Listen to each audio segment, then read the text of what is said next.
ఒళ్ళు మండి ఒక అవధానంలో చెప్పాను నేను భారతదేశం పరిస్థితి గురించి.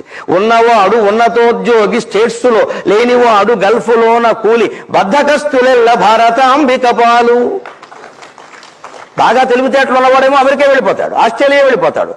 తెలివితేటల మాట ఎలా ఉన్నా పుస్తకాలు చదవకపోయినా కష్టపడి పని చేయగలిగిన వాడు దుబాయ్ వెళ్ళిపోతాడు, సౌదీ అరేబియా వెళ్ళిపోతాడు. అంటే ఇక్కడ తెలివితేటలు లేనివాడు, పని చేయనివాడు ఉంటాడు ఇక్కడ. ఎందుకంటే ప్రభుత్వం వారు పింఛన్ ఇస్తారు. వితంతువుకు పింఛన్, వికలాంగులకు పింఛన్, వృద్ధుడికో పింఛన్, మొగుడుండగానే భార్యకో పింఛన్, నిరుద్యోగికో పింఛన్, ఓటేస్తే చాలు మొత్తం పింఛన్. ఖాళీగా కూర్చొని మొత్తం 10,000 కొట్టేసేయాలి ఇంట్లో కూర్చొని.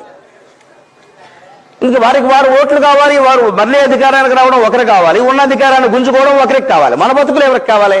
మనకు బతుకులకు కల్లా. అందుకే వారు డబ్బులు ఇస్తారు, ఎంతకాలం ఇస్తారో అప్పులు చేసి ఇస్తారు. అందులోనే వాళ్ళు శుభ్రంగా నొక్కేస్తారు. మనం ఎప్పుడైనా అడిగామనుకో, నీకు నెలకు 10,000 ఇచ్చాక నువ్వు ఎందుకు అడుగుతున్నావు అంటారు. ఆ డబ్బులు మనం పుచ్చుకున్నామంటే మనకు అడిగే అర్హత లేదు ఇంకా.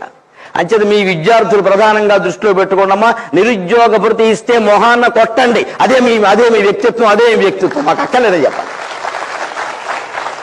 మొహాన కొట్టండి. నా బతుకు నేను బతకగల, నా కాళ్ళ మీద నేను నిలబడగలను, నువ్వు నాకు 2,000 3,000 ఇవ్వాల్సిన పని లేదు, నువ్వే దిగు, నీకే 3,000 ఇస్తామని చెప్పండి పింఛన్ కావాలంటే.